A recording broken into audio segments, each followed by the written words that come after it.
policy because after consulting with Michelle, she believes that it's in our best interest to reopen hiring to the constituents. Because in her words, if we keep suspending policy, well, what's the point of having policy that governs us? It just does not look good for the organization, and it's just not in best hiring practices. So what she did suggest to motion for was to again suspend the policy of not being allowed to open hiring before the position is vacant, because then we can already have someone lined up and trained by the time Matt actually does exit the pool. Yeah, so essentially, like, we don't want there to be delay when I resign. So like, I was talking to Louis, and they'd be like, if we were to like try and hire and then do a lot of stuff in January, they'd be like anywhere from like 2 to 4 week delay. I mean, I don't know how long exactly.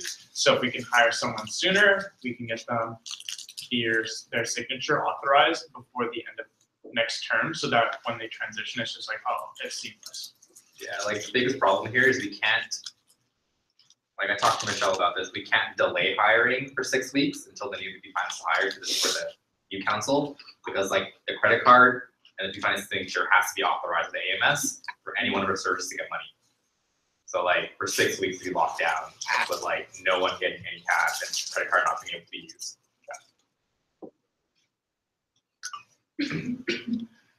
Question. So when we open up hiring, do we expect anyone from the current FinCom team to apply? Yeah, so Andrew Choi, like, we kind of wanted to just promote him, but for policy, we can't do that. So it's just like, this is the fair way of doing it. And if we can do it sooner, then I know he would probably do it. And then I guess whoever else. So that's all I know, yeah. So does like Alex continue to be the MVP? Yeah. Yes. She said where she is. She's happy with me. Yeah, and Alex has done a good job there, so like I don't know if I just be more than anything like a hassle for 2 people to change spots. If we can just do one, like I hope it makes sense. Any other? Yeah, I think that having options is good. And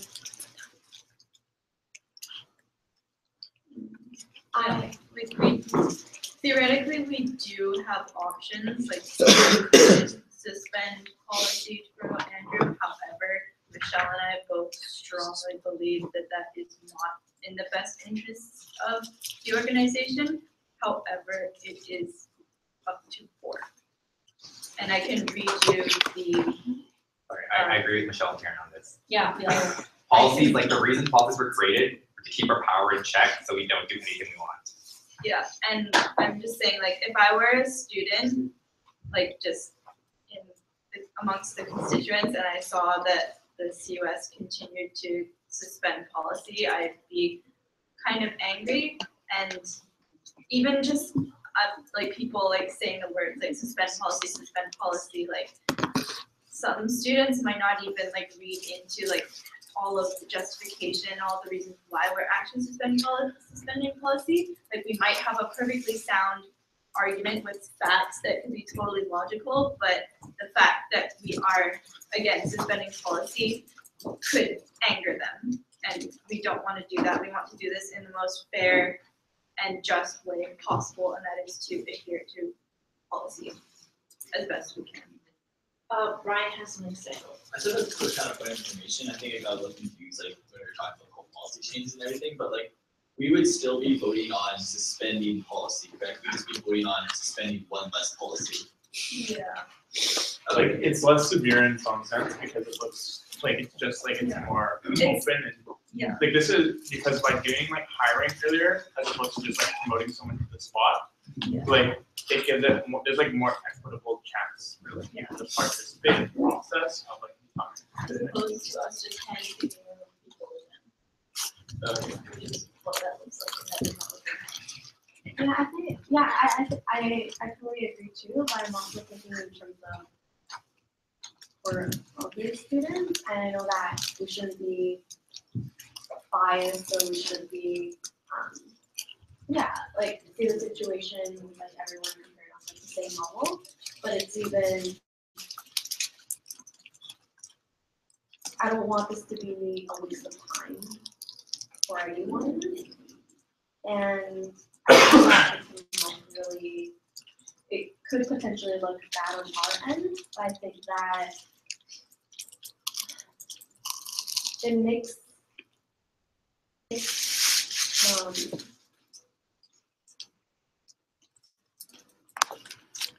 think we all agree that it's good to not suspend policy this time around, even though it's something okay. In the interest of time, yeah, it would be easier just to promote Andrew, however, we're thinking in. I see that too, and I think it's more so like, is there value in doing that? Because Andrew's someone who's qualified, he's been on the team for 2 years now. And so we would be fair, but at the same time unfair to students who do take that time to apply, if we introduce and then, I don't know, it's different. Because it's so late into this term and into the year that I feel that as though if we were to promote someone internally, like we have done with like ABC, it makes sense, and that is the reason why we have a policy in place. And it's to allow us to turn over like later in the year, internally. Ryan, Kevin, he has like a I have a point of conversation. information, like question regarding that, but it's, check, correct me if I'm wrong, it's in code for AVP to be promoted to VP, and that's the reason why KP is like transition seamless, right? Yeah. So in a way, yeah, I see what like, actually, I'm gonna stop it there. I'll read it, I'll quickly read it out for you. It's section 7.17 in the code of procedure, section B. It says, promotion to fill an executive council vacancy. Only the relevant associate shall be eligible for promotion to the executive council. So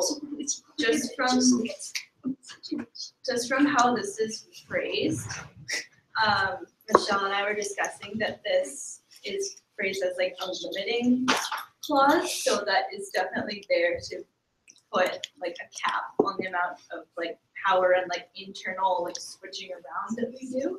And so that's why we felt that it would be very important to adhere to this policy. Yeah, I just wanted to share the information that, like, the reason why the code was that we fixed it in the first place was that we didn't have to go through the trouble of hiring externally, but there's already some qualified people. So the idea of suspending the code would allow us to, okay, like, in the instance that he or he wouldn't have an interest in doing so, that Would would you guys feel, would you guys want to do a vote? Ryan had a comment. Yeah, like, okay, just for the sake of the argument, we're kind of opening up hiring so that we look like we're being fair, but I'm just saying we're kind of going into the hiring, knowing a preferred candidate, which I also think is unfair. I just think it's a point of But consideration. it's the board who's gonna be hiring though. Yes, so that's another thing, but at the same time, I was there when they drafted the policy after that, the whole reason we put the cap on AVP to VP and nothing else more, because we didn't specifically consider the VP finance position. We looked at it generally because we didn't want like, oh, it's suddenly becoming like maybe engaged. So that was the argument when we actually found the policy, so it wasn't that. Sapnell and then Wilson. Yeah, so it'll be the board hiring committee that will be hiring for the VP. No, the board hires. It's like back, like whoever hired the people that are hired. Okay, so if we do hire externally, and if a candidate better than Andrew comes up, so we have to hire that candidate. Yeah, you have to hire the better candidate. So Wilson? I have a question for, how surprised would you be if you didn't hire Andrew? I mean, like, without knowing the candidates, other candidates, I really can't comment. Would you guys be comfortable in us like doing a vote for this? So awesome, okay. So for all those who approve of directly promoting, sorry, If you do hiring first, we'll just qualify.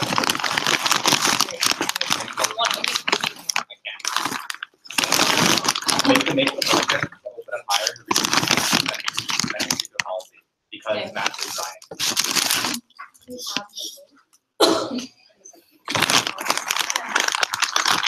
So our motion to open up hiring. So motion to suspend policy Suspend policy. and open up hiring while Matt is still to be financed until January. Until January. So we can fill So we position. can fill Like a second start. For the second Boom. Second. I'm not a puppet. So. So in like normal language, what does it say? It means we're suspending the policy dictating that we can't open up hiring while the position is filled. So we're opening it up because we know in the future there's going to be a vacancy and then we'll hit the ground running in January. Okay, all those who approve, raise your hand. So we have Matt. Raise your hand high, please. We're time. Just to approve that, yeah. Okay, yes. Suspend policy. Matt. Wait, who has their hands up? I'm gonna write this down because I don't think anybody has been. It's okay, we're live. Oh, okay, we're live. Okay, awesome. Then I don't need to do this. So Matt has his hand up, Suraj has his hand up, Evan has his hand up, Alistair has his hand up. I'm running out 1 hour. All those who don't approve and oppose, raise your hand and say nay. Wait, okay, so 7, Scotnell, Colton, Ryan, Jen, Kevin, who have a vote? I motion. Oh, no, we You can do it. Wait, so what? I knew that. Do you vote? Are you No, opposing? no. Are you? Wait, what do you? I approve. We're voting on the motion, right? We're voting to approve it. We're voting Okay, against okay, it let's right do now. this again, let's do this again, okay. All those who approve of the motion that Kevin proposed, Kevin, including you, you can vote too, okay? Only the board members and KP who has Ethan's vote can vote, okay? All those who approve, raise your hand and say aye. Raise your hand, approve. Aye. Alistair, Matt, Kevin, Evan, and Suraj. Surge. And Alistair, yeah. All those who oppose, raise your hand and say nay. Sabnel, Ryan, Kamimura, Jen, yes, 5-5. Okay, I have a question. Why would we, what would we do if we didn't suspend policy? So if we didn't suspend policy, what we would do is we promote the, what's his name? Andrew. Suspend another policy. So we're suspending, so if we don't suspend this one to open up hiring, Karen knows the full Let me policy. clarify. So in both cases, we're suspending some part of policy. yeah, but what's the However, effect though?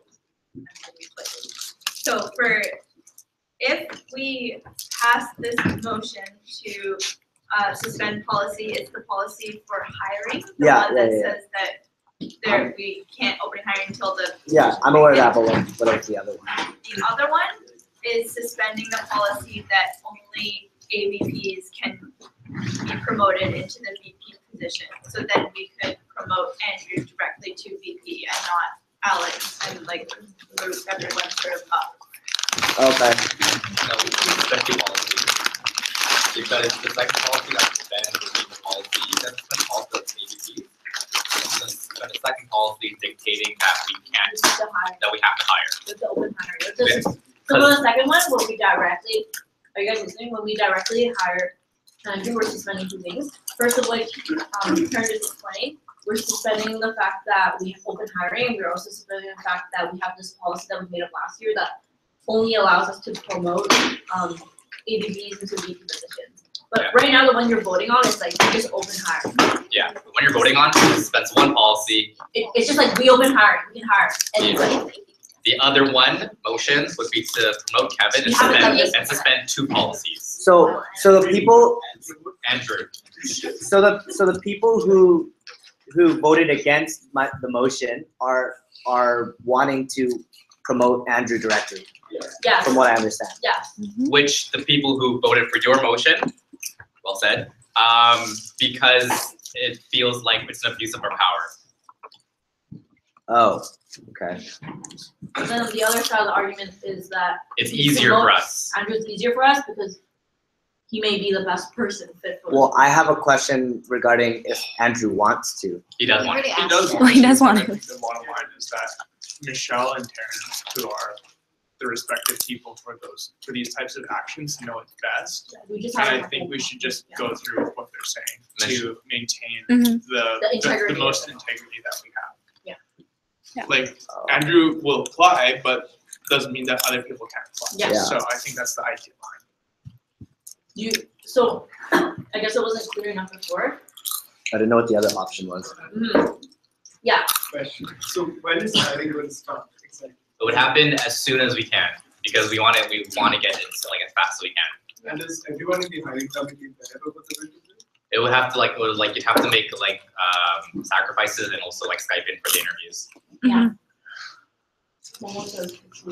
This will be this week, because 1 week posting. At least will that's have to be going. sometime. So if everything goes, if it all happens today, the timeline would be 7 days for the posting to be online. After those 7 days, we would need like a minimum 12 hours for all of you guys to review applicants. And after those 12 hours, you need to like schedule everyone for interviews in accordance with all your own timelines. So you're looking at what, a week from now before like applicants are filled, which will be what, 14th. the 14th of December. Keep in mind, everyone's still studying for exams too. Like not only us, but like the I mean, students as well. this shouldn't be a factor in hiring, right? Because This is what do we need to do as board members, voted in by students, that will be right by students. like this is like a minor thing that like, oh, we have to hire immediately and we have to take time out of our schedule. That's kind of like a minor thing because like this is our job. But the major question is like, are we willing to spend code like for the reasons that Michelle and Taryn also said that it's kind of like abuse of power. We had this talk already, yada yada yada with talking points. KP? Yeah, I was just sort of because I know I just voted against it, but I was curious maybe why other people voted against it or why other people voted for, even though we heard like both sides of like motivation. I just wanted to like see again because clearly we're still like 50-50, right? I think it was 50-50 because people weren't exactly sure what their options were or what the results like were because Kevin just helped us clear it all up. I think like also we heard like the motivation behind why we should reopen hiring, but then I'm kind of curious to hear like everyone else's point of view on like why we shouldn't open hiring. Right, so I voted against hiring simple reason because I think it's just easier. I know it sounds bad, but like easier. Like I think logistically having everyone to meet together and all those moving parts is going to be a little bit of an issue over the winter break. That being said, it can't easily be done. I think the biggest thing though, I think we're a little concerned about just public image in terms of like policies, in terms of suspending policies. But also keep in mind the average student when they look at us probably isn't like super aware of policies. So I don't see a big difference in from KP's appointment to VP versus Andrew's appointment to VP Finance. And I think the only reason why I say that is just because as an average student, not really aware of, let's say, all the policy, not really aware of all the suspension of codes that are happening. I know we're kind of aware of it, but I think from an average student's point of view, if they see that, it's roughly the same thing. And then like I have to also think about as an average student, like representing an average student, if I see that, like I see that as like a similar thing in my sense. So I think that's why like the combination of those two factors is why I personally believe. Yeah, so I just wanted to re-emphasize Ryan's point about how the policy wasn't created with VP Finance specifically in mind, and in my experience of hiring committee, VP Finance, it tends to have few applications anyways that demands like direct US knowledge, right? And also, I think that since we mentioned Andrew's name already, the hiring committee going into hiring will have like a slight bias now. It's kind of difficult. okay, just like to rebut that point, I don't care about public image in this regard because like the reason I have no voting rights, the reason I'm for it is because it's like morally, it just goes against like our integrity as a society, and like that's the only reason why I'm against it. Like I know it's like a sort of a gray area here, but I just feel like even if Andrew is the only one who applies, it like at least it's like peace of mind that we gave the option for other students to apply. Like due diligence. Like due diligence, like moral integrity here. My personal opinion on this. So speakers list right now, Kevin, Suraj, Alex, Shiv. Okay. I have two reasons for why I think we should get it. Hello. That we should just get Andrew involved. And the first is, it kind of touches on someone's point over here that there's not that many applicants, first of all. And because of that, like during exam seasons, there's going to be an even lesser of an applicant pool to begin with. The second reason is FinCom. He's in FinCom, right, Matt? I don't know what too much detail about that, but I'm assuming that there's a lot of, that's like a very stringent application process involving that as well. So there's no doubt that he is a viable candidate to become VP. And thirdly, it's just, I don't want to say convenience, but it's not, VP finance is not that tough a role to fill. Sorry, Matt. But like you think that. But we were talking about that before. Like it was not, well, I take that part back. I'm sure that Andrew would be more than adequate to fill that position, kind of thing. Not that I'm not downgrading VP finance. So yeah, that's my reason.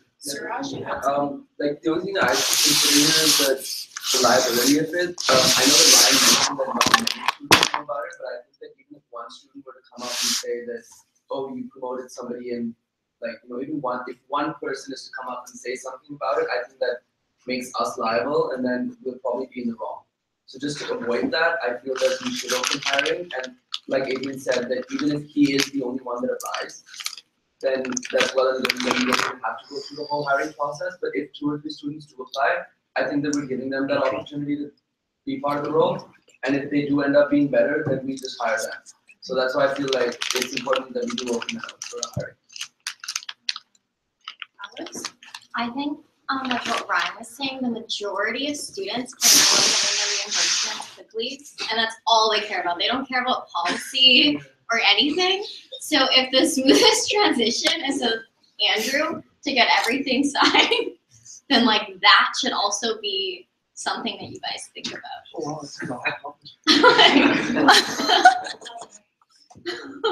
Yeah, I mean like. But Shiv is.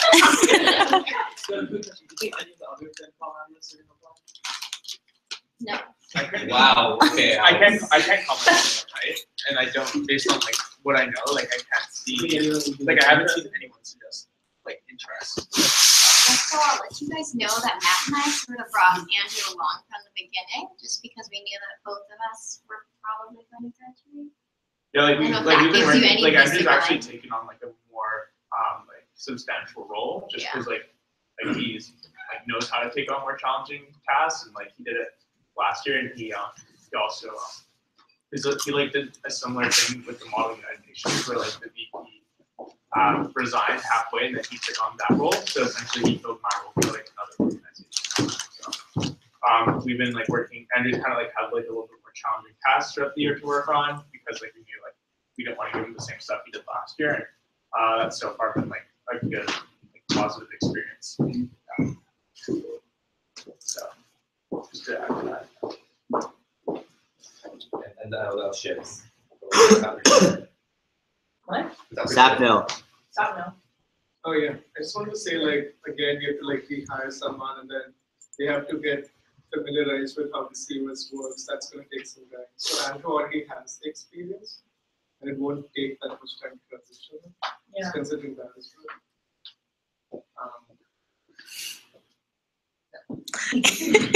I just want to comment on Suraj's point.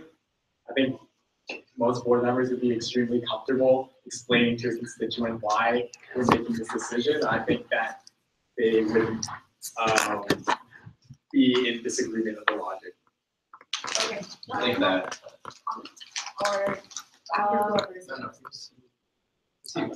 yeah, sure, yeah. You know it. Yeah, no, sorry, I'm like spaced out. Yeah, you keep going. Okay, it's like a 1 hour sleep. So. Yeah. It's you and then it's Brian after. Okay, so you have a quick comment on his point, right? Yeah. Oh, in general? Okay, we're not. Oh, yeah, it's Brian. I was gonna call the question, but like, so if Jen wants to say. Yeah, just something quick. Yeah. I know that I think the discussion's been very great, like hearing like both sides of the story. And then what I wanted to bring up, sorry, I haven't had so tired, was that very late into the year, I think that there's a lot of responsibilities as VP Finance to take over. And it is easy for someone who's already been a part of this organization to do that. However, I think it's also the students have voted us to think in the best interest for them. And when we think in the best interest of how we can run a very smooth organization, I think that directly goes back to the value we provide back to our students as well. So I think that when we can look after the organization, we're doing what we can first in the best way possible. Yeah, we call a question.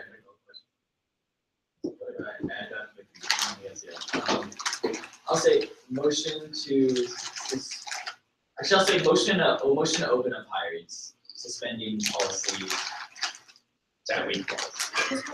Motion for option 1. Yeah. Wait, what's on, is it, motion to open hiring, motion to open hiring, and then we can put those.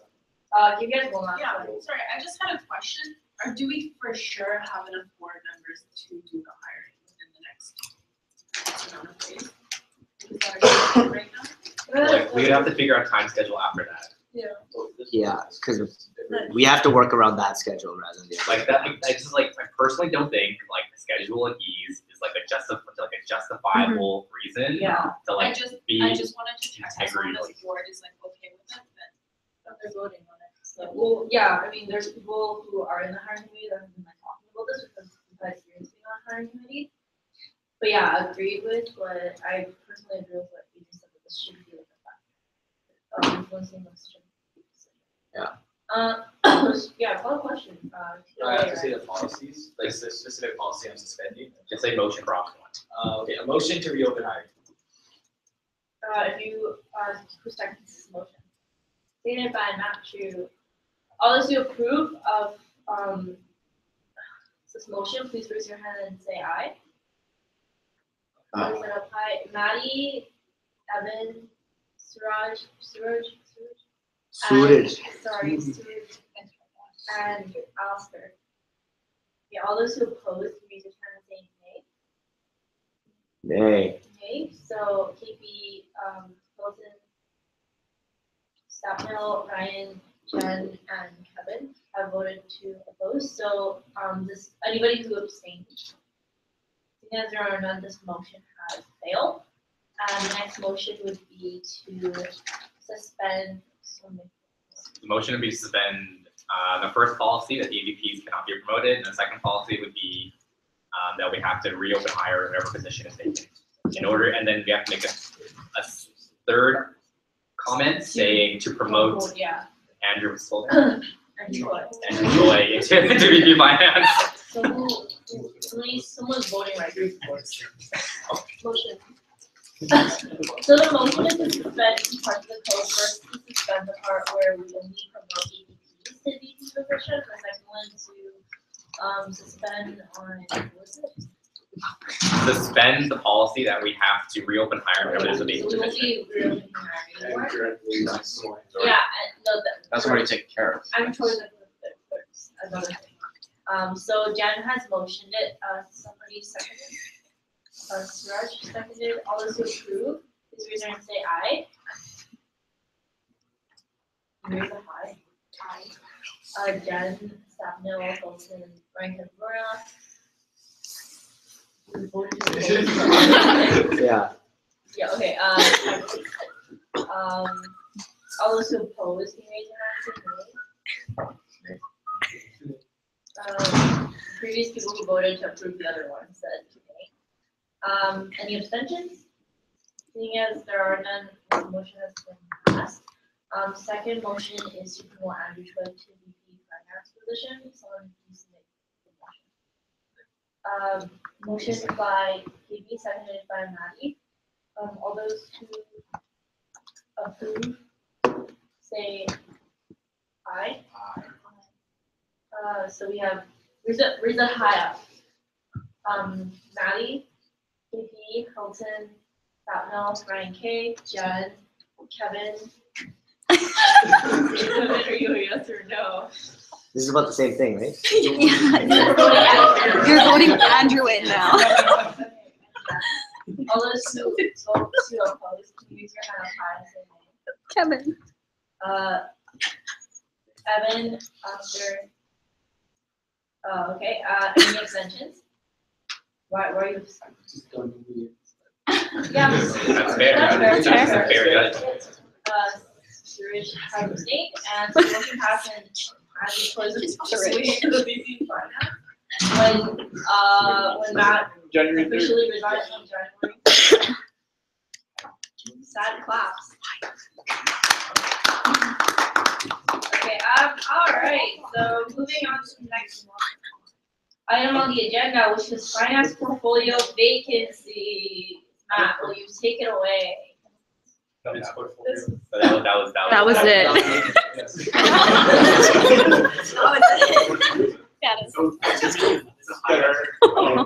He's just like about Kevin. He's like, see, Okay, he's capable. guys, I I guess didn't know. Matt, I think you'll handle it, but now we have an opening vacancy for FinCom. No, We have two we openings. can just rejig. And the reason for that is because like the services come in like waves in terms of what they need reimbursed. So for example, like we have a bunch of services who don't actually have any working reimbursements to submit. So what we can do is we can just move around services from people who don't have like a whole lot of workload. So for like example, I know like one of the FinCom analysts near me, like all of his services have been like completed for the year, or like the workload is so minimal that like we can move services to his portfolio to take care of. So for me, it's not really like necessary that we hire a new FinCom person. Okay, thank you. All right, so moving on to Jen's monthly topics.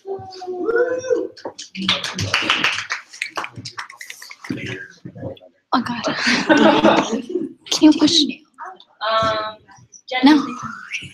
when you're done your presentations, we'll each task. Smell it. It smells so good.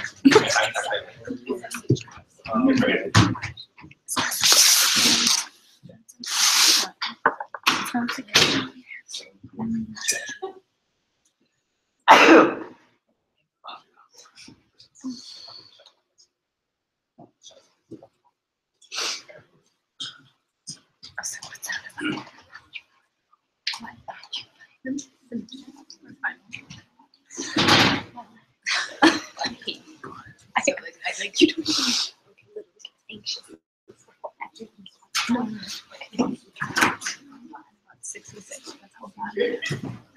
But you're getting like grab food too. Oh my God, I'm gonna get vegetables. Guys, get some pita pits. Wait, do you want vegetables? Can Can I just grab the entire? I was gonna grab the entire thing. You too. Actually, You I'm didn't gonna get grab it one. after. I'm so tired. Are there vegetables enough? You don't like veggies? So freaking cute. What? Just like this. Can I have tomatoes? And celery? And carrots? Anything but cauliflower or broccoli?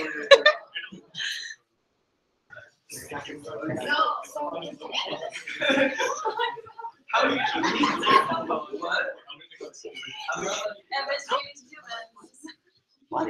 you know the hummus that you want.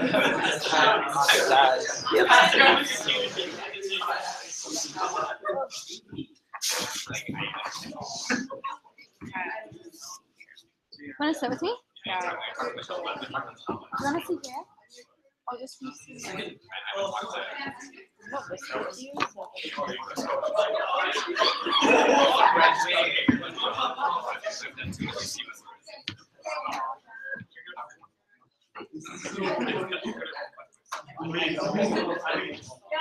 What do you want? Meat? Okay. Say meat or beef? Bean? So you have turkey and chicken. I have a Tylenol.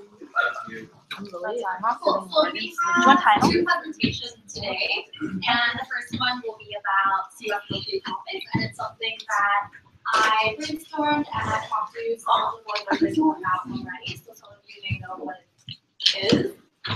But for the rest of you, this is something completely new. So I'm presenting a problem and the opportunity. First, what is the problem? So my question to you is, how many of you feel as though you're doing the most you can to interact with students and to engage with them and listen to their problems? Right. There's a fair number, so I love that. How many of you have a passion project? And it's okay if you don't. Awesome. Kind of, yeah. Okay. So I just want to preface by saying that it's okay if you don't have a passion project, because I know last year Michael didn't, Ben didn't, and that's totally okay. So I'm thinking about what we can do as a whole, as a CUS, to work on something together. So there is actually no inherent problem. Things are fine, things are great, but we can always do more, and that's how I see things. Because right now what it looks like is, and correct me if I'm wrong, but in your role as a board member, maybe more so as a board member than an executive, is that you're the one talking to our students, or you're representing them here once a month at board meetings. And I believe that you are all capable of doing more than that for our students, and that's the reason why we have passion projects, that you can take on projects of your own to create value in different ways.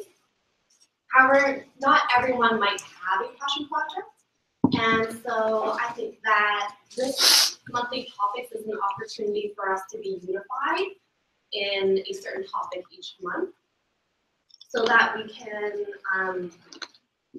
do more than outside of board meetings, essentially. Oh, and so what is our opportunity? Well, we are very knowledgeable board members and executives, and aside from us, students, there's about maybe 3,700 of them who may not know what the CUS is, and so we're that body of students who represent them, but also have a duty of communicating back to them. Also, we've all been voted into our position, and I think that I can safely say that we are very well connected to different groups of students in Stoddard. And so that we can do something. So I want to share with you that instead of this, we make it more like this. So this is about the flow of communication. And why I say this is because it allows us to interact and engage and ask students, but also share that information. So what is it essentially? It's an opportunity to have a focused topic each month.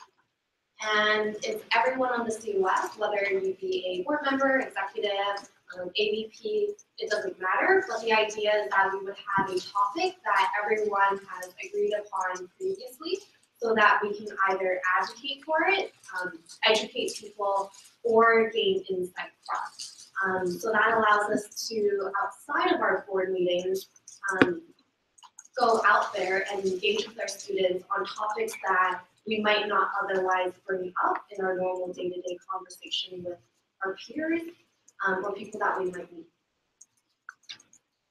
And so what's the purpose? So there's three, and the three are expand, engage, and educate. So expand our role as board members, as executives, so that we can do more outside of board meetings and passion projects. Engage with our students, and engaging our students in a manner that is two-way is very important. And then also educate. So educate them on the CUS because, again, as I've mentioned, aside from everyone here, no one else is going to be that educator for the CUS. We are the people who are the most knowledgeable about the CUS, and we have a lot of information to share with our students. And this is sustainable. So I know that sustainability has come up in a lot of different ways or areas, but how I see it as sustainable is compared to passion projects, it might look different each and every year. And so if you bring up a passion project that might be great, it's often looking at how can we continue it or who's going to take it on the next year. Whereas monthly topics is a sustainable way for us to bring it over year after year because topics might be different. It really depends on the needs of the CUS for a given year. You want to educate or engage with students. So then topics can be broad or specific. So there's really, it's really up to you to decide what's important because I think that as a CUS there might be topics that is of interest. So it's not a limiting factor whether it's broad or specific. So then what might some of these topics look like? So first I want to, just run you through what they are. So experience is maybe for a particular month, we're interested about, hey, like what's your experience like in Slaughter? What's your experience with the CUS?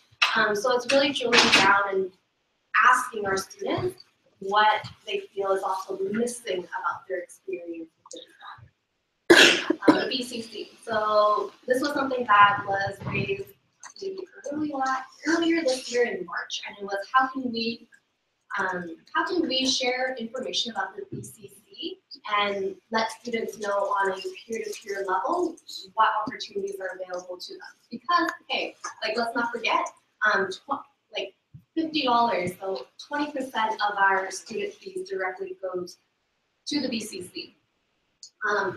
And then generally likes or dislikes about the CUS. It could be things like elections. Just for a whole month, our main focus is elections. Either it be about, hey, like I think that you'd be great in this position, or hey, like like why don't you attend our all candidates forum, or make sure you vote. So it's a topic that we can bring up very naturally with our students. Lastly, it's the CUS. So a lot of different aspects can go into the CUS. For example, if we were engaged in say certain topics or like certain projects that we wanted to gain insight on students from. For example, if we're still doing the international business conference, then we would be focused on that topic. Or if it's internal audit, it's gauging the interest of our students for that particular month. And so what I've mentioned are suggestions and they're not set. And so it really comes down to this year or next year. But if this is something that you feel that would make us more engaged with our students to gain more insight from them, then it's an open discussion on what type of topics you would like to see. And then what the process looks like. So the first step is to brainstorm. So brainstorm before the start of each term on what the 3 topics would be, given that April, December are pretty much like you don't see anyone, and given exams. So it'd be 3 topics each semester. You decide what they are at a board meeting, and then you learn about the topics. So if it's things about the COS or the BCC or elections, right? There's a lot of knowledge perhaps. So learn about it, and then you're able to share to students about it. And then the next job is to meet the students, engage with students, network, attend events, do whatever normal things that you do already do. But it's simply casually bringing up this topic and having a more, having it as almost like a conversation starter, so that we are actively trying to share about the COS. And then at the end of the month, it's coming back to the board meeting and talking about that particular topic, adding just in the discussion, and it can look very simple, like maybe 5 minutes, and just share like, hey, like this was our topic. It was about elections. Do you feel that you were able to, like make it like, do you feel as though like more students were engaged after you talk to them? Is this helpful? What might our next steps be if we were to gain insight from what they lectured, like things like that. So you can talk a lot about just digesting that two-way communication of either insights that you receive from students. And so that being said, it's looking forward to 2017 and the fact that we only have 1 semester left, so that gives us 3 topics. So if you guys are open to the idea, the 3 topics that I had in mind, and they're just kind of so you know what our options might look like if we were to want to do something like this. It would be in January. The perfect time would be to speak about elections for January.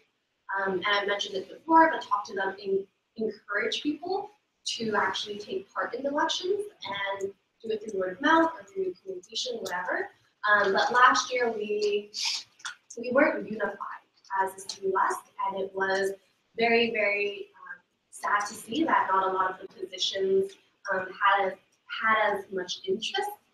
And so I think that it's a collective opportunity for us to want to support the CUS in the future. So elections is a very huge topic. February, it could be the BCC, and then March, it could be what that experience might look, how you're enjoying the experience in Sauder, and what might need to be improved. So that you can frame it as though, hey, like I want to be able to help shape your next year.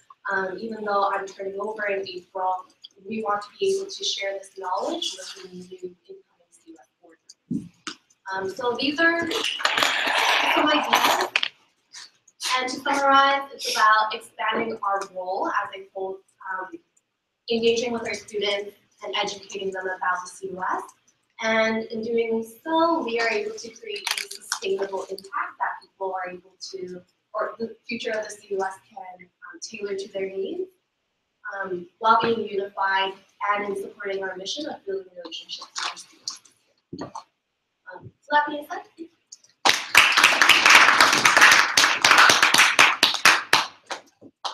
so I welcome questions.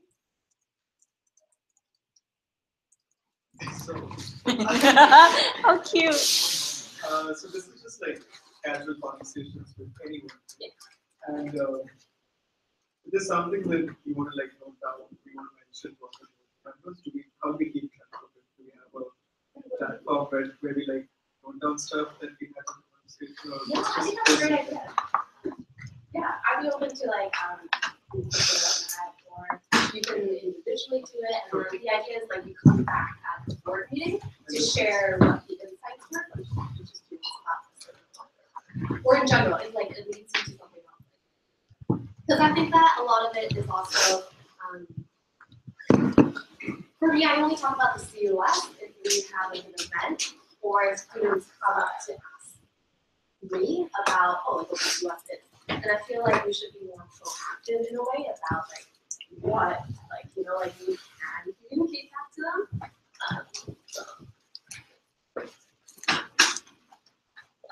I guess two things. One, do we have like a set budget on how much we're spending things? Because we can't just keep that What? I did not expect a budget. Because in case it happens to be something project that we're undertaking, and we have to spend a lot of money, are we prepared for that, or just ready to set aside a certain amount in budget? And secondly, will there be one person in charge of making sure this falls through, just because I care about the fact that it requires a collaborative effort of a lot of people actively participating. I can easily see it fall through if there's no one to really hold it together and make sure everyone is doing it. So, Sure, we can like pilot it for this like semester if you guys are like interested, but I didn't see like budget, like I don't see money being put into this, it's merely like pure day-to-day conversation. So I think that's pretty happy. But if someone sees like a cost to this, like please let me know. I might be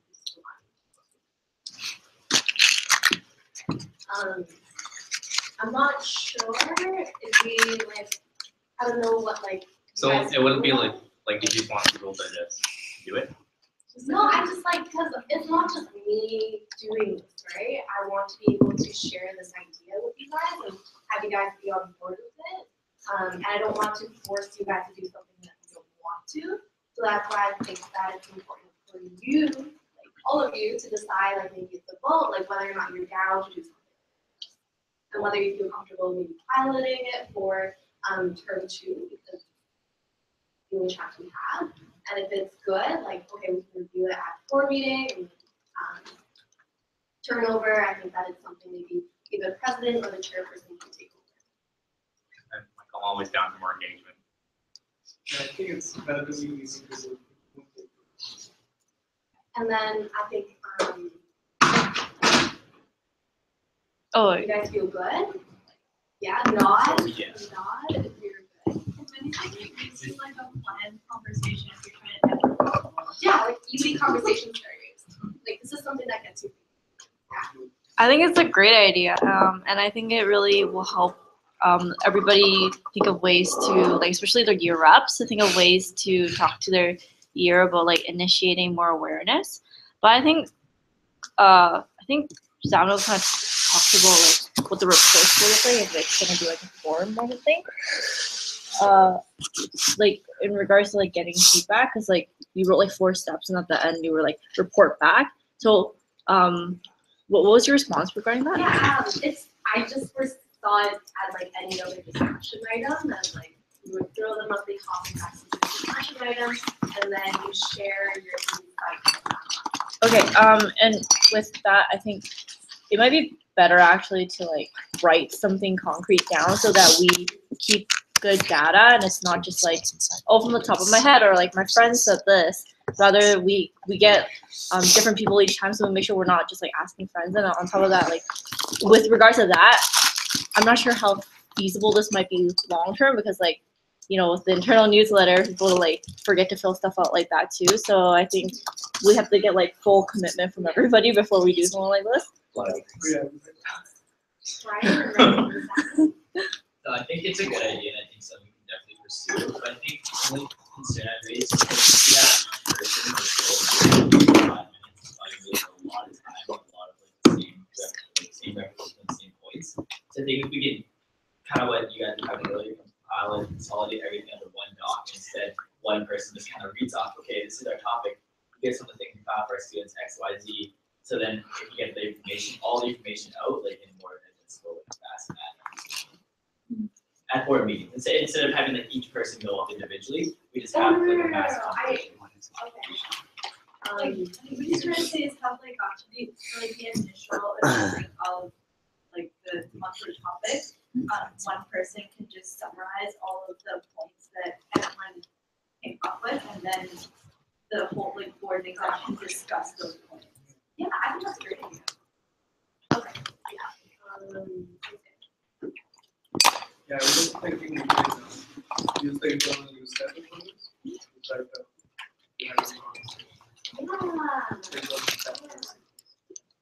Definitely, did you catch that? No, I didn't. Yeah, ways to Newsletter. integrate those too.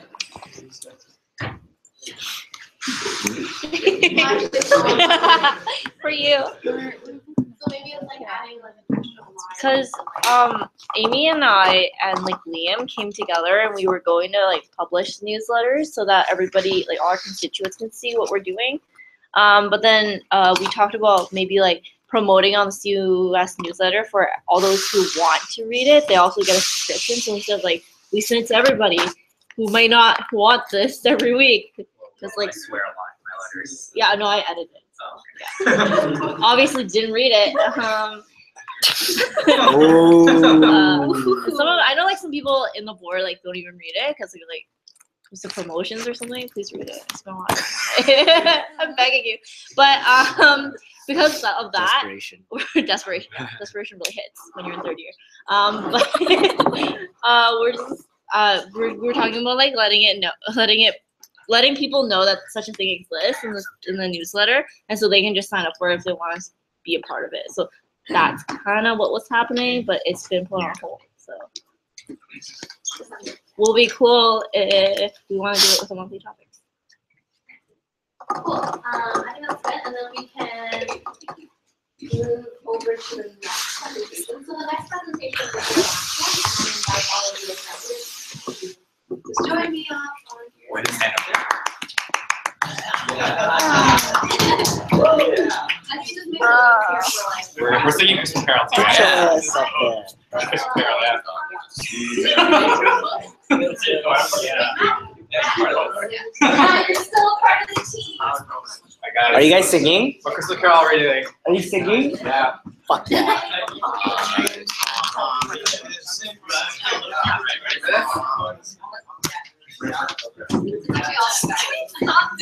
Why? I haven't put that down. Play with it. I am the one that needs to.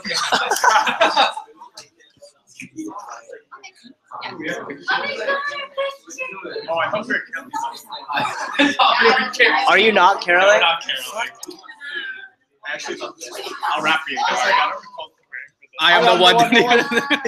Oh, low battery. It's low battery. It's gonna die. Yo, Amy, that's gonna die. Oh, it is. That's why I have my charger. So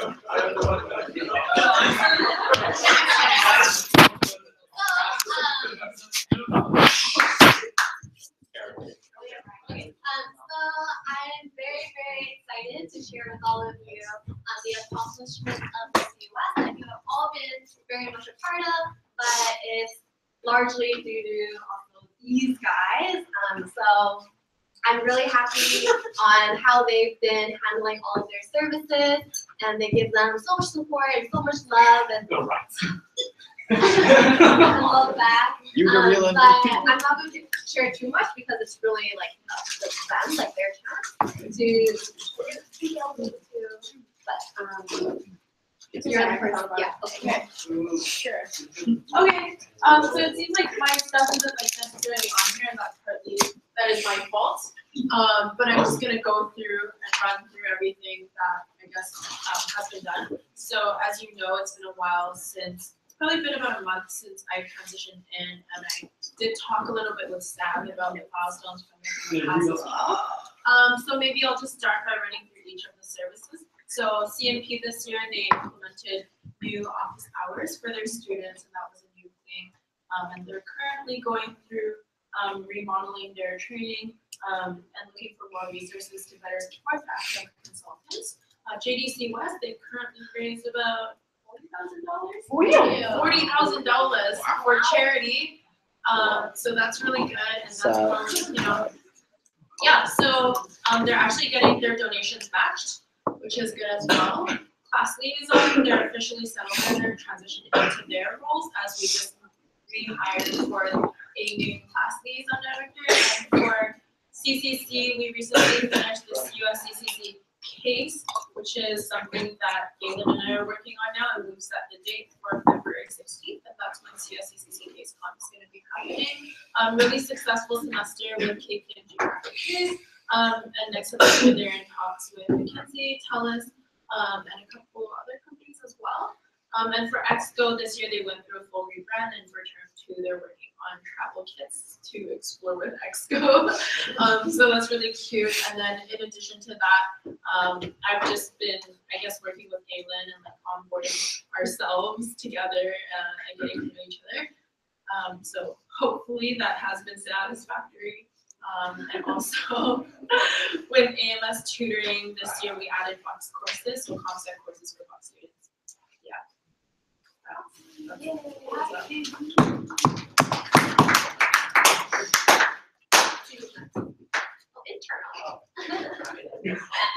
Fabio.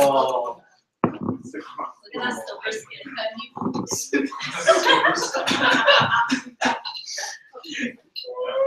Okay. We talk about this specifically started services. So I have awards night, business week, elections, and sustainability. Awards night, one of the key things they did.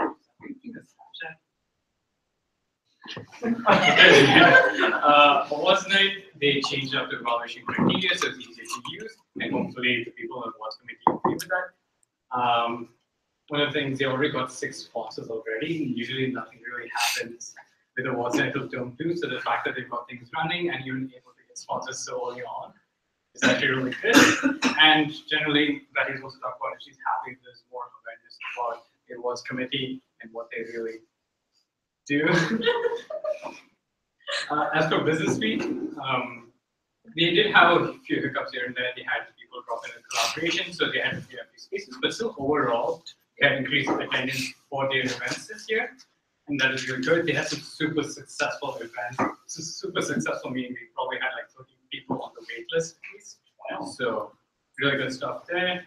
So elections happens is, I don't know what you can do, but it is improving stuff for the next term, getting ready for the new people that will replace you all. Sounds super nice.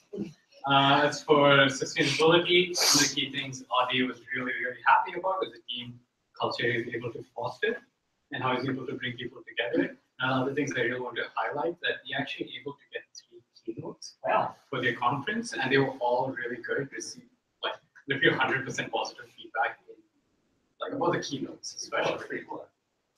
They got really good people. One of them was through funding, and also they got a really good one. So we brought in him and his team.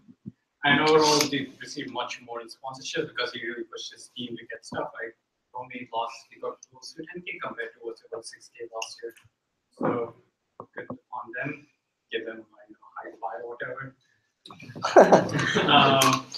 For me specifically, one of the key things I really want to do this year is improving the quality of information that's really there for all of you. Like being a past board member, I really want to help you guys in all this sort of stuff. Treating the committee's overview doc is probably kind of simple for me, but basically helping you guys understand more what you can do in your roles and what it really means so early on, because you have to make a number of decisions before you're really even sure what you're really doing in your roles. So I'm hoping that can facilitate that sort of transition early on. That is the committee's overview doc. Formulation of CS locker policy. I think I should send that out to you guys soon. I was talking to Phoebe about this. We do a number of things at how we give lockers to students. Not really written down anywhere. It's kind of good to have that on, just so that the students don't really give a shit because asking on what basis we do it. So just getting that down in writing. Setup form for ResGo basically helps me set things up easily for services. Semi-automated lock allocation system, which kind of mostly helps Phoebe. She still has to send out a lot of emails. It's a really hard job, guys, when you have to send emails to probably like 300 students individually. So semi-automated in the sense we know how to allocate the lockers to students, but working on full automation, hopefully over the break. And yeah, that probably saves like 10 hours of manual labor. So I think it's pretty good.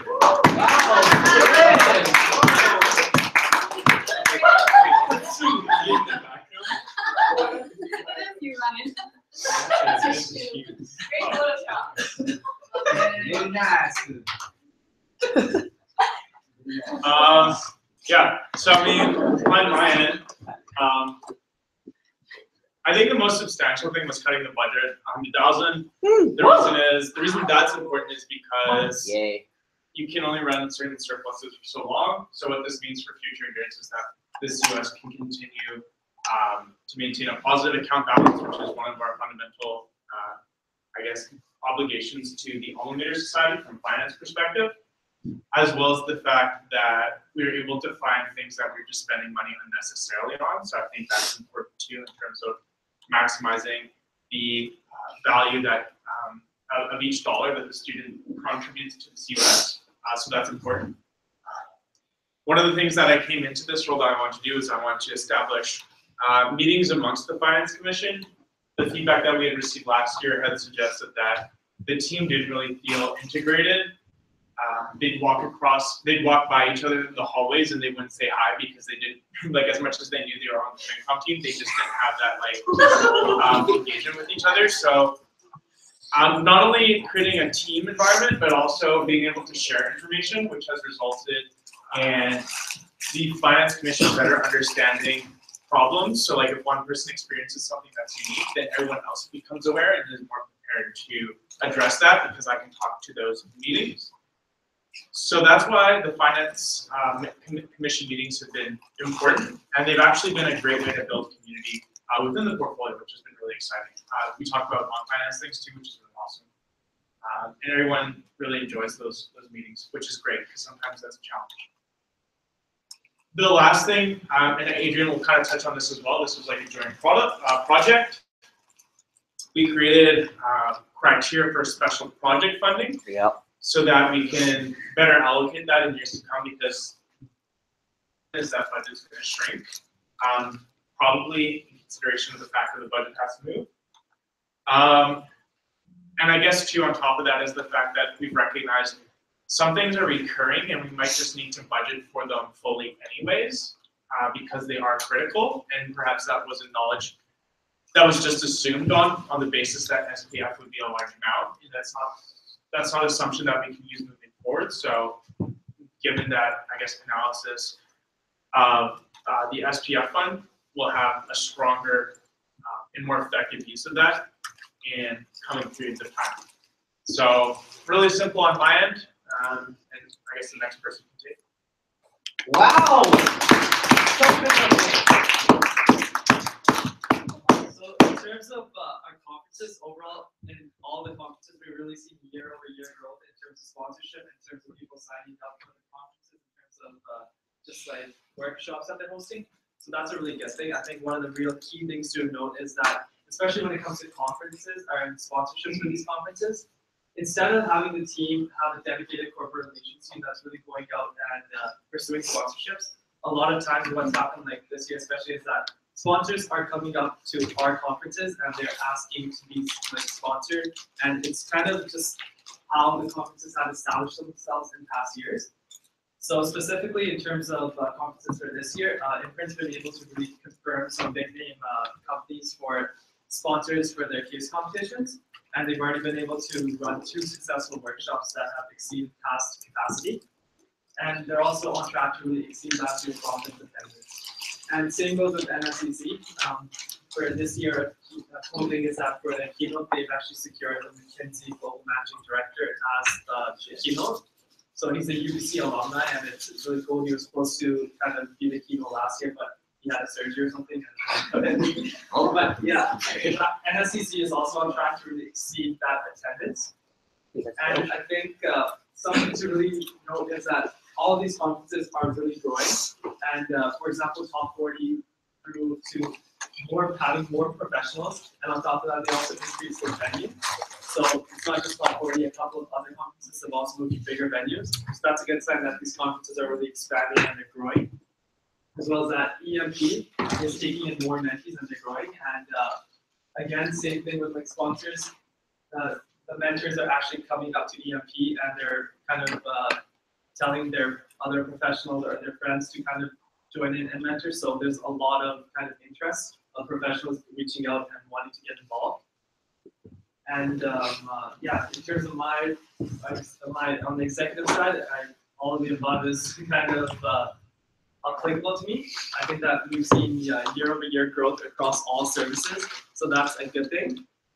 And I think that we've also personally, one of my goals was to really get a hackathon or something that really applies or kind of is directly applicable to the Bucks group of students. And for that, I think right now I'm working with eProjects to really get a cool hackathon going on with eProjects, us, and ProtoHack. So ProtoHack is like an organization that hosts hackathons around the world, and they're like non-coding hackathons. So it's kind of applicable to like business students and to the technical students as well. It's not like real raw coding. It's actually a lot of kind of like insight, and it's kind of like coding for dummies in a way. But it's really interesting, and it's really cool. I think it's an awesome opportunity. On top of that, we were also able to really establish an international business committee, an ad hoc committee. And for future years, that could be really useful if we do want to bring the international business forward. And although this year our team had a few hiccups at the start of the year, we've really been able to kind of pick ourselves up again, and the team we have right now is outstanding. And I'm really excited to move forward with them next year.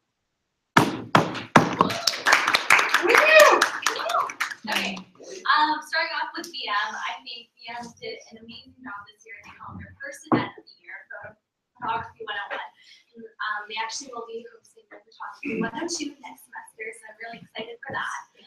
In terms of prospectus and yearbook, they'd be super excited and super happy that the agendas actually came on time, and that's one of the goals that we did have this year, just because of what happened last year. And currently we are in the production with a consistent theme this year, so something we recognized previously was there wasn't really a consistent theme going on with the yearbook, and so this is something that we want to do with our yearbook this year, and that we're building on to. In terms of the Cavalier is always doing very well.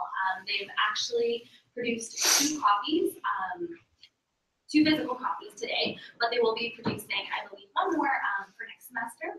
And they're getting a lot of engagement online, which is nice because we do want to see them kind of move online from now on, in terms of like the goals for the future. As ABPM, we hired Celine, so I was super excited for that. I think it was honestly like it was awesome to have her on board. It's like hard to see someone go, but also it's always nice to see someone hop on to the team. In terms of me, I was able to attain my passion project, and for me that was really redesigning the COS Sunday to make it a little bit easier to read. And now I think the goal is to really build onto that. So working with Chris as well as other comp-sci students to really start automizing that to make it a little bit more efficient. The CR package is something that I will be working with Vivian on. Natalie, sorry. Sorry, Vivian. Sorry, Natalie. We'll be working the CR package with her and sending her the tools that she does need. In terms of moving COS Sunday back to MailChimp so that we actually get some more analytics on that. Unfortunately, we won't be able to see like specific unique clicks, but it is nice to see that there are numbers that we can track and to see which event in particular gets more clicks than others, and see if that actually correlates to the actual attendance that we received on the actual day of. I haven't crunched the numbers as much as I want to, so I will get back to you next time when I get to really analyze all that. Okay. COS Sunday, people have actually come up to me and told me about how they really, attended the event because of the COS Sunday. It always feels nice. COS Summers was really great, and I don't know if we want to do COS Slay, but that's something that we can do. COS Slay. But this time I really want to do JGPs, so that's something I want to do, but it's up to you guys. What? COS Slay, like SLA. No, COS Slay, like as in Santa Slay. Also works. Okay, I thought you meant But that Slay. works too. Other than that, the other companies that have gone on, COS Thanks was actually record breaking with 9K views. So that was awesome, especially for shout out to Patty, as well as the entire team that really did awesome. Yeah, that's Oh, what? What? I didn't shoot it. Basically, but it was awesome to get lots of engagement on that. And 5 days of getting wrapped up with around 5K in terms of our events, so it's all good. Yeah! We up in here. Up in where? Yeah. I'll make it quick because I don't want to get to gifts and more food. All right. So, 4 points. So what I did, my services, because I have the most services, just to know like what they're up to. So Sean had the goals for his Twitter attendance per event, and he has a safe, respectful environment and no security or liquor license issues.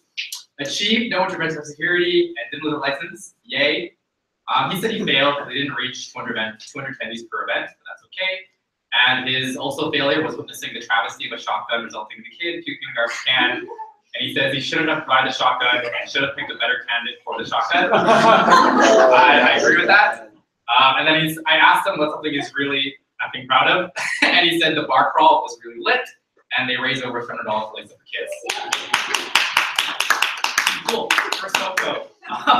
So they launched their first annual. So their goal was to launch the first annual golf tournament and a ski trip, and also an unnamed event, which we all know about. Said unnamed event was successful with no incidents occurring. The ski trip launch was really good. It's over in 20 minutes. But then they didn't get to do the golf tournament because of contract issues. It was his fault, but they're pushing it to next semester. And he's really proud of ski trips only on 20 minutes.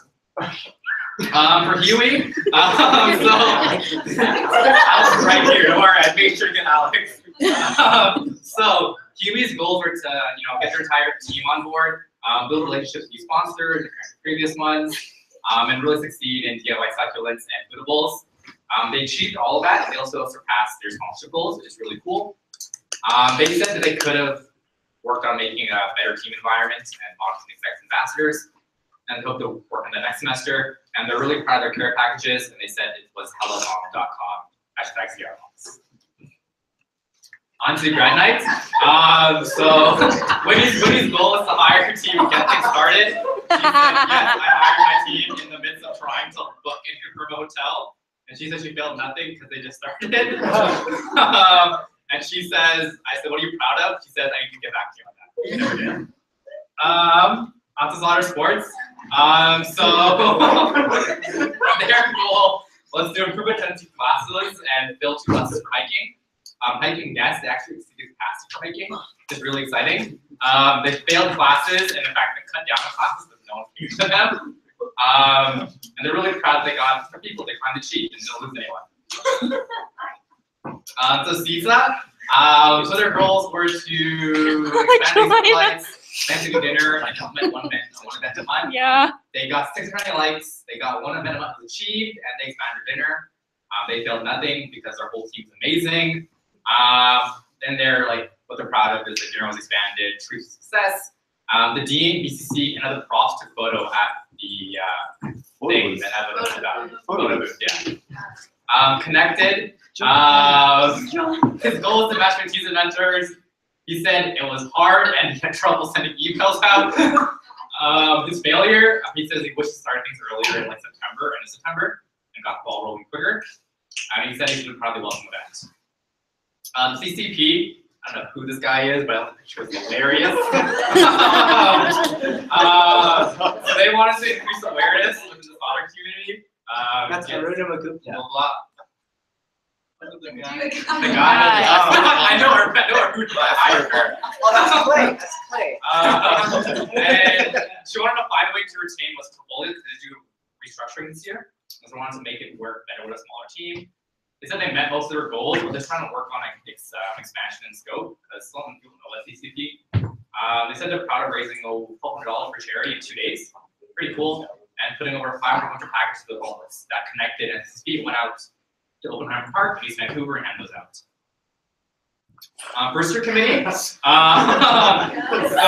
Maggie said she just started a month ago, and her main goals are to maintain a bomb committee and create a rough time for the school year.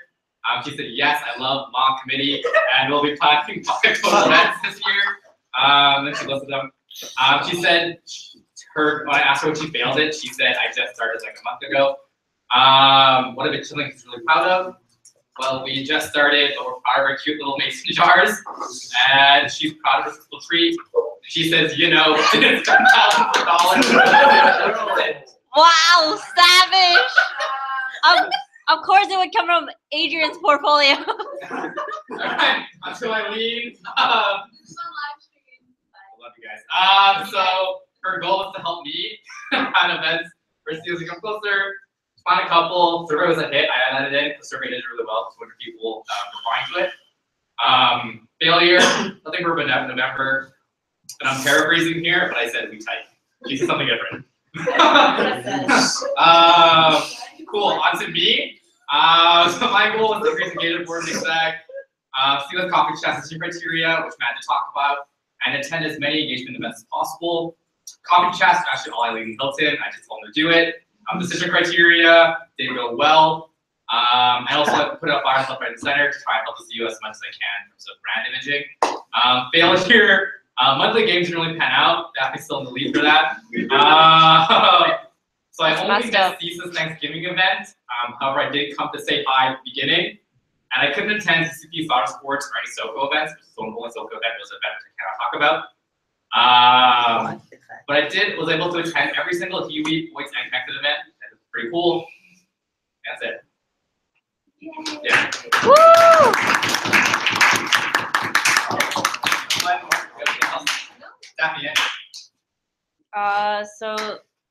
Oh no, we can't end it yet because KP didn't. Can you say quickly your updates for VP Academic Affairs? No. Oh no. Like your other updates. Oh, just like in general? Yeah. I want it off like the top of my head right now. Sure. Yeah. Just say anything. Okay. What have we been up to this week? Honestly, this week has just been filled with exams. I believe Galen and I have been working with CFP again. So I actually attended their meeting last Saturday. It was a 3-hour meeting, and we basically went through all the things that we discussed with Galen in the week before. If you want details on that, just talk to me afterwards and I'll tell you. It's really long. In addition to that, what else have we been doing? We are meeting with, I'll get to that. So we're actually meeting with Brian and Lucas for CCC, and Galen and I are planning out the CCC Boost Talk for February 16th. So it'll be 2 weeks after Sauder Summit. Be good times, cases ready, memorized them, which is great. And then so tomorrow is actually faculty caucus. So for those of you who are on academic committee, you got an email from me. Faculty caucus. Of course you do. You got an email from me, and it's from 12 to 2 p.m. tomorrow, and it's in HA 491.5. As well, I believe Matt needs a proxy. Did you find one yet? I haven't confirmed proxy. So like, if anyone wants to help Matt out, just like let me know, or let Matt know, and then he'll let me know. And another thing that I got this week was I finally got an email from BCom Governance Committee. So they actually forgot to invite us to their first meeting, and the guy said that in his email. So I'm gonna reply back and be like, for shame. But no, in all seriousness, I think it'll be okay. They only went through like one meeting, like one item on the agenda that day, and didn't have a chance to go through the rest. So BCom Governance will be meeting again in the future, and what I'll do is I'm going to get the agenda and ask for all the documents so that we can hopefully have an academic committee meeting in the meantime before that happens in January. Since like we have one seat on BCom Governance, but then we have the opportunity to discuss everything. That's pretty much it on my end. There's nothing else. We finished check-ins with our services, so everything's good. And Jen, I talked to you about trying to set up a meeting for KC, so that's good. Coolio beans. Woo! And so with no further business, I'm going to adjourn the meeting at 5:45. Bye! Hey guys. So, Secret Santa